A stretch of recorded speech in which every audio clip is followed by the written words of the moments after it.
BlkScorpio.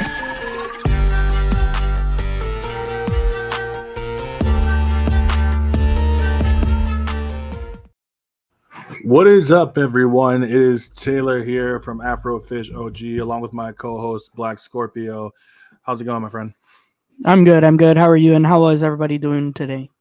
Oh, we're doing pretty good. Alrighty, so today we're actually doing something a really bit different. Normally, I usually do a lot of podcasts, that kind of stuff, but today we're actually going to be doing gaming news because I feel like this stuff, especially as of late, has been coming up really big.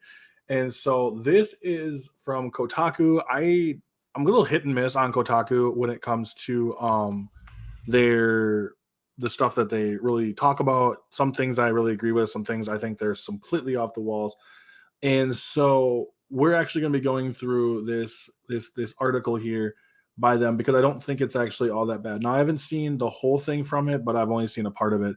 And I mean, the Church of Xbox is going through its own Armageddon is quite one hell of a title anyways. So it's gonna be a little bit different. So we're gonna be going through a couple articles about this stuff, especially about how Xbox is kind of taking their IPs, I would say, and just kind of throwing them to the side. So I'm gonna lie. So we're gonna jump right in. Be sure to check us all out on our socials. My socials will be down in the description below, and I'll make sure that Scorpio's socials are actually down in mine as well. So just kicking off here, as it says, so over the February 3rd weekend, reports from different outlets and insiders claimed that a number of big Xbox exclusives like Starfield and Gears of War could possibly end up on PS5 in the near future. Now, to me, is huge. I don't know about you, but I think that's absolutely gigantic. Yeah, that's just breaking right there. It is, and I find it super odd because, granted, I believe these are all rumors. Okay, so before people start jumping down people's throats, all that stuff, these are all rumors, and I don't understand why they would do this, but we'll continue on. So once the news spread around the internet, most Xbox pilled users, I don't like how they said that, and creators began theorizing, denying, mourning, and ranting those within the Church of Xbox circle and beyond. This gives me a real oh, they've gone woke kind of thing. I just don't like the way that they're using this kind of stuff. Then Xbox boss Phil Spencer posted a vague statement seemingly confirming something was happening, but the faithful would still have to wait until next week to hear what. Perhaps he thought this would calm the masses. It didn't. Instead, for some devoted Xbox fans, I put that shit in quotations, it was confirmation that the brand they worshipped was leaving them behind and they aren't taking well to it, though some remain pretty chill about the prospect of Starfield coming to Xbox. I think Starfield doesn't really mean as much because Starfield doesn't feel like it should have been an exclusive to start with. I feel like that's a little odd. I don't know what your take on that is. But if you want to give that one, I would actually appreciate that. Well, yeah. Now that I'm looking at this, like, as a gamer of Xbox and all that, and a fan, I'm not gonna say like I'm not a huge fan. I do like my Microsoft, I do like my Xbox and everything too, but to go beyond and state that it's like a religious crisis, that this is all, again, it's a rumor. Although a rumor could be from the actual truth itself, a rumor is a rumor no matter where it started from. Who knows who spread the leak? Everything has a trail. So maybe it could have stemmed from the company itself who leaked what's going on with everything. But I mean, come on, to have right away them going on and saying that Starfield and the Indiana Jones new game coming to PlayStation. Well, first of all, do we really want Starfield? Do we? Because we all know how well Starfield did way back when. Like, I'm sorry, I'm not gonna rain the hells down because Starfield is an Xbox exclusive coming to PlayStation. No, just doesn't fly. I mean, this whole theory of this whole theory of Xbox now, the releasing games that were sole exclusive to Sony to try to give them now an edge in earning a profit, while Sony's take over dominance of sales and everything. I mean, it's a really good business strategy overall. Like they are kind of, and like I heard from someone, putting like the collar around Sony's neck to say, hey, we're giving you gold here, but in order for you to accept it, you have to accept us as well. Like it's pretty good. It's a pretty good strategy and everything. And it's like, just again, I feel it's about time, if that's what it takes. I mean, there are certain games I'm sure Afro is going to cover in about a few minutes from this take, that I would actually love, but kind of feel a little bit awkward enough to play on PlayStation. Afro, you want to take it away? You know, I think it's interesting because some games I'm actually not too upset with. Games like Starfield coming out kind of feels like it would be fine on a PlayStation, but Gears is one that really dropped. I mean, I guess if you want to bring it to PlayStation, that's fine, but it just doesn't ever feel like it. But I know we also had talks about something like Halo. Halo was also another one that really felt like, I don't know why they're trying to bring it to PlayStation. I know they're probably trying, at this point, they're trying to recruit as much marketing as they can because God forbid, I think Halo Infinite went through its own development hell. But I think the thing that gets me about this, especially this first little chunk of the article here, is how they kind of, the whole like Xbox pilled users. Like if you're not a fan of like it opening up, you're just an Xbox pill, which gives a real calling out like a red pill kind of thing, which is kind of weird to me. But I just don't like how this, like, I'm not totally opposed to certain games coming from Xbox to PlayStation, but it's actually just how this is worded that actually has me kind of bothered. Because like if some Xbox fans are probably, yeah, they're not like not super 100% on it, that's fine. Like if you're not, I feel like some games should stay on Xbox. I think that's fine. That's totally fine. But I think it comes off when you already, as an article, are kind of like going after Xbox pilled. They use in quotations. I would use in quotations users and creators because they're just ranting over their church of Xbox. But because, I mean, yeah, some people are not going to be happy with it. That's fine. It's kind of like if Nintendo all of a sudden opened their Pokemon up to like PlayStation and Xbox. I feel like there's some people who wouldn't be happy with it. It just is the nature of the beast. But overall, I don't think it's the worst. We'll continue on as well. So we got the comment here from Phil Spencer, the CEO of Xbox. So for then there will be great tribulation, such as that's from I'm sorry, that's from the fucking that's from a quotation from Matthews. So for then there'll be such great tribulation. This is not really a religious thing, but I guess I don't even know what it has. Actually, I'm gonna screw this. Fuck up. I'm going right past it. We're not in the business of out-consoling Sony or out-consoling Nintendo. There really isn't a great solution or win for us, and I know that will upset a ton of people. This is truly an Xbox apocalypse. Starscream 134 on Twitter. Okay, so we got someone 134 on Twitter that mentioned it. Okay. Like I personally I understand what he's saying, even though I actually don't fully believe that. Like you telling me that out consoling Sony or out consoling Nintendo. So it doesn't sound like they're actually all that happy with it. You know what I mean? Like it doesn't sound like they're 100% on board with this, but they know that it's just kind of what they have to do. Well, again, that kind of goes by what I was saying, that it's a good Sony. I mean, it's a good Microsoft take at the fact that this is again where I heard from someone that it like literally puts the collar around Sony's neck to get them to stop being greedy, because like as it's showing that they have dominated in sales, and they're kind of dominating over that market. Xbox's numbers have kind of dwindled a bit, but however, Microsoft has made huge moves and advancements by taking out the three biggest groups of like Activision, Blizzard, and Bethesda and everything. So knowing the fact that they're kind of holding like holding in their hand the golden ticket for Sony, that it's going to come at a price for them to kind of like be on par. Like, they went through the whole merger of all that. So why? So again, what's the hesitation? Like, again, yes, it's, if you're looking at it from a business aspect of it, Sony's obviously not wanting to go through with it. However, both companies will benefit. Like, no, exactly. It's crazy. So like this one says, before we go any further, I should clarify that if you like playing games on Xbox, so this is the defense. This is what I like to call the defensive post, where I want to make sure this. I'm not talking to you, right? I'm not talking. If you're an Xbox or if you are a Game Pass subscriber, I'm probably not talking to you.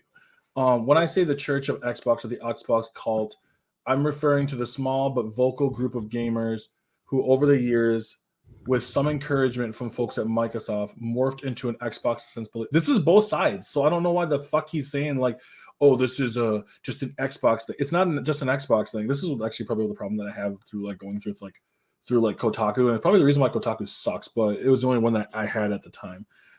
These people rarely question the company's actions and fight online against biased journalists. Journalism has become biased, so. And other folks who won't give the big green X brand a break or worse.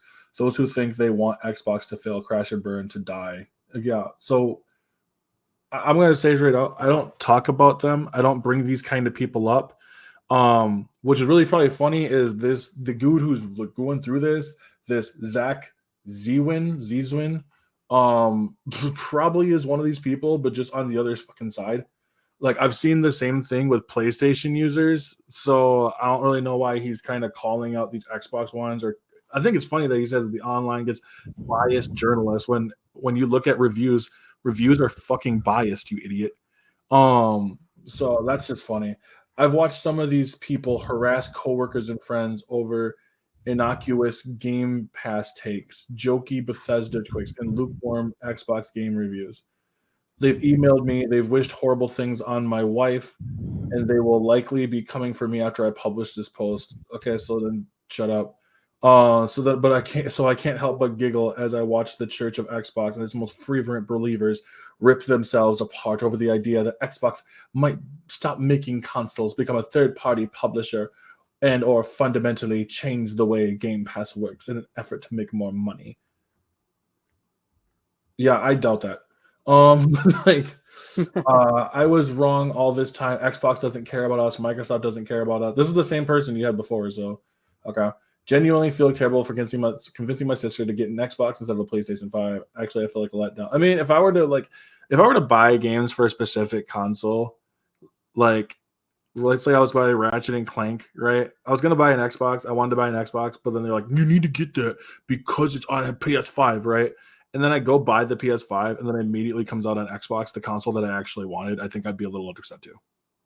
No, of course, same. Just like Gears of War. Like, I'm a huge Gears of War fan, and then all of a sudden it's like I got rid of my Xbox and all that because why have an Xbox when Microsoft bought out Xbox, and it's like why not just have a PC and the Xbox companion? Like, why not the one system to rule them all? So but this kind of shit kind of goes like every way. This is nothing new. I mean, as pointed out by VCG or VGC, since the news broke out of the mere potential of PlayStation ports, numerous Xbox focused influencers have publicly and loudly turned down the company. Kid Smooth has 15K followers. Posted a video of him singing mournfully to the Xbox situation, asking, "Why did I buy this?" He also tweeted, "Fuck yeah, of course there's gonna be fucking weirdos," but like I think like the thing is that you're not helping your cause when you're kind of trying to call them out like that. This isn't calling someone out, right? Scorpio, an extremely popular Xbox influencer that covers news and brands, seems to potentially be done covering the console at all. I mean, they're gonna keep covering the console. Like, if this was Sony, we saw the Sony fanboys go off too when like it was like on the other side. So I don't know. I think this is not that big of a deal. There's no reason to have an Xbox. That's a bitter pill to swallow. I mean, yeah, if like Halo 7 comes out on like PlayStation 5, it's gonna feel a little odd to be like, why is the point of me buying an Xbox when I don't even have to? No, Exactly. exactly. And again, like I'm a huge Gears of War fan, but and then I've devoted my entire time playing Gears 1 through 5, and like everything in between. But then now to hear if it comes out to PlayStation, I'll feel a little bit weirded out. But at the same time, knowing that hey, like I have it on PlayStation now, I could like continue. I have a sigh of relief saying yes, I don't need to go out and spend another $600 on another Xbox, or again exaggeration, it could be 400 or 300, doesn't matter. Um, to play the games that I've always wanted to play again. Like now I could finally replay it.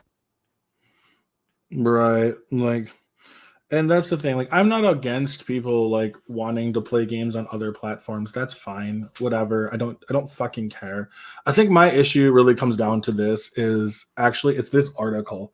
Because this article feels more like a piece of like, haha, I told you so, rather than like an actual. They wonder why, like, when it says biased journalist, yeah, because the journalism is biased. As much as people want to say it's not, it is biased. This article just fucking shows that this article has a biased view on it, in like at least in my view, where they're happy that like this is happening to them. So like that's biased, you fucking idiots. Like that's what biased is. Mm-hmm. So that I find like articles like this kind of ridiculous. I just something that I wanted to kind of bring up and stuff. The other article I have, because we have so much time left. This is the one that we talked about yesterday. So this is the Call of Duty one. Now, this is the one that I wanted to talk about yesterday, but I was lazy. And so like so I thought about we come and check this out here. So it says exclusive Call of Duty to embrace open world campaigns in Black Ops, Gulf War, and beyond. So this is interesting to me. And this is gonna be more on you than me. So it says this year, Call of Duty is set to embrace the open world campaign in Black Ops Gulf War. Inside Gaming has learned. It won't be the first time the series has seen an open world as campaign, though, as the first glimpse of it was in Modern Warfare 3 and its open world missions, quote unquote. However, sources explain that unlike the Modern Warfare 3, Gulf's campaign is built from the ground up rather than using assets of previous entries. Currently, the game's open world will see the player and their squad navigate the map more akin to that of Far Cry than anything that we've seen before in the Call of Duty universe. Players will be able to utilize vehicles to get around, as well as using a fast travel system to get from one point to the next. Although the scope of how linear missions there will be remain to be seen, sources confirm that some linear missions will be integrated into the game. The game is developed by Raven Software. Okay, the campaign developed by Raven Software. The multiplayer and zombies will be handled by Treyarch. We'll see the return of some Black Ops characters, including Adler, who will be part of your team. Okay, so I want to hear what your thoughts on this are, because I'm gonna give you some of my thoughts. Well, I'm already thinking to it, and after reading all that, you know what game comes to mind that already has all that? Ghost Recon Wildlands.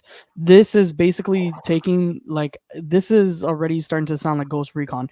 Like, I'm sorry, you have Wildlands, you have Breakpoint. Like, Breakpoint was shit, Wildlands was good.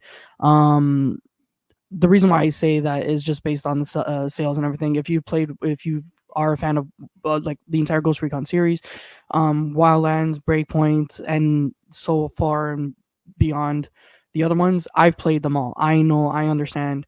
They could have been good. To me, again, I don't care about the reviews. I don't care about somebody's insights, inputs. All I care about is mine. That's what makes a game fun for me. Now, this, however, this is exactly seeming like a carbon copy. Ghost Recon Wildlands goes, and like in the Ghost Recons, again, you're a squad. You're out in the wildlands. You're out jumping in helicopters. You're out patrolling. You're out doing missions. Again, how is this any different? Just reading this to me is a carbon copy. Like, yeah, okay, it's set in a Call of Duty universe, which it's never been done before. But again, Battlefield did it. Battlefield did it with their open world campaigns as well. Bad Company 2, they've done it. Again, Ghost Recon, like, it's, again, you're just, what you're doing now is, yeah, like, to some gamers, maybe you might have some of the community be completely blindsided and stupid and just say, hey, what are you talking about? Blah, blah, no other game has done it. And it's like, come on now, games are not original nowadays. These games, they take stuff from other games. Then you have the fans that are all for it, which is great. Again, I'm not disputing. I'm not gonna sit here and fight the world, obviously, for opinions. I'm just saying that to some people this sounds like, hey, it'll be great to have an open world Call of Duty. Might sound great to me. This kind of sounds a little bit as a carbon copy, but at the same time, great. Like, would I have fun with it? I'm not going to say no, I'm not going to have fun with it. Like, I do miss the explorations. I do want to jump in a helo. I do want to jump in like a tank and drive around, fast travel, and this and that. But again, is it different from Ghost Recon Wildlands? If you put up exactly what they said and had a video of Ghost Recon Wildlands, you would see it almost sounds exactly identical. Right. I 100% agree with you.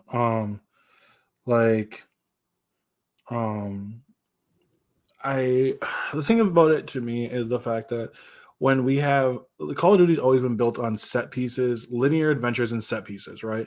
The completed, the explosions. I remember like the train from Call of Duty World War II exploding and all that other kind of stuff. Like they're all built on set pieces, and I don't think just having an open world sometimes, like an open world adventure, sometimes feels kind of lazy.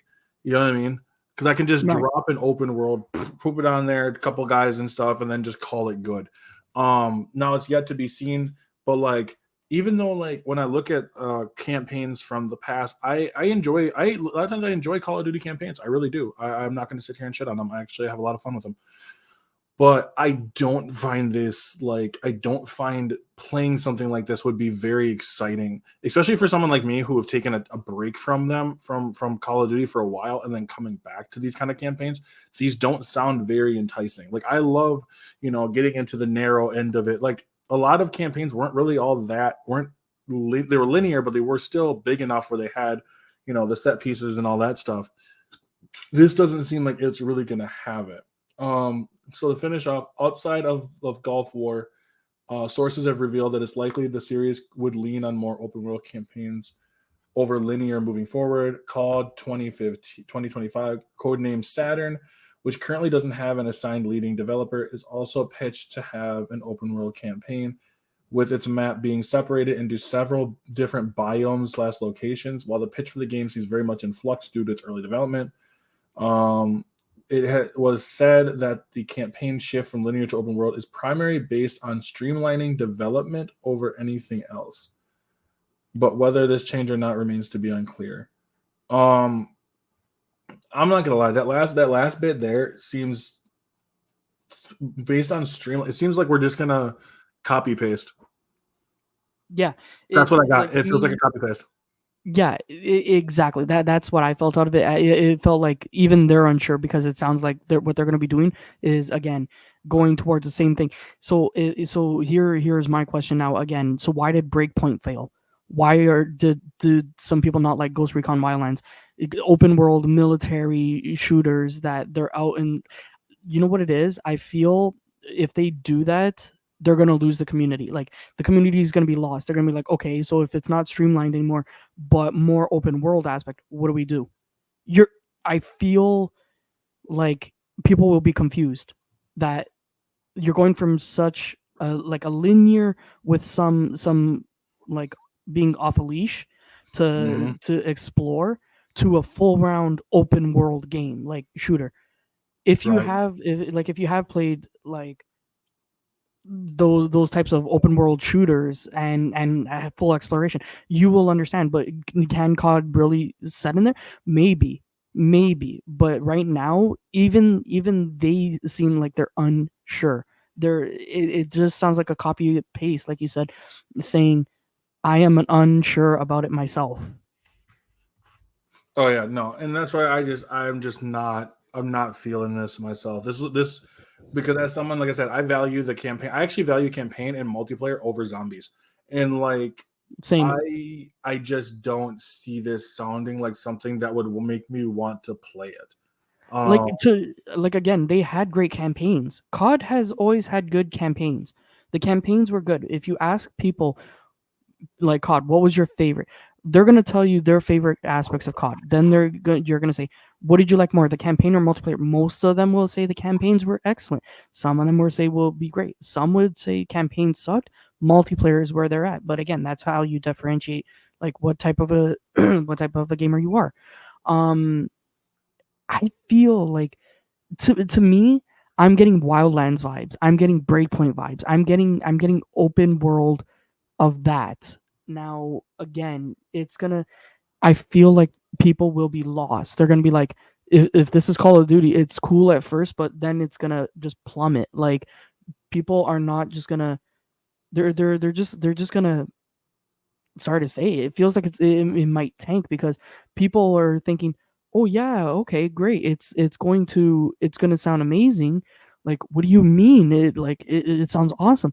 Yeah, okay, well, play it and then see later how fast people's opinions change. Everybody said the same thing about when Modern Warfare 3 dropped. Oh my god, yes, they're bringing everything back. And then what? Why is it one of the worst rated? Because it's literally a copy and paste of a DLC of 2. Right. But it's just that overhyping that they had to let it sink, that reality sank in for them to understand why people are mad, because they're not fully listening. They're not understanding that it's literally a carbon copy. No, exactly, and that's the problem. And hopefully we'll be proven wrong. But I'm going to be honest with you when I say that I have a feeling that we are not. Well, again, we are not like these articles say. We're not biased. We have our own opinions. We're all entitled to our opinions. Again, this is all opinionated, but at the same time, is it? Because this has also been stating facts that what they said sounds like a carbon copy of another, out of another game. Yeah, pretty much. It really does. Unfortunately, yeah, it does. So, Like, again, I right away I got Ghost Wildlands. That's what I got. I got Wildlands. oh yeah. So, well, I mean, we're gonna have to end up. We're gonna have to wait and see what it comes out to be. We'll find that out when Gulf War comes out. Alrighty, everyone. I appreciate you all listening onto it. Like I said before, check out the socials, and all that down below in the description. And as always, I'm Taylor from AfrofishOG, and I will catch you all in the next one.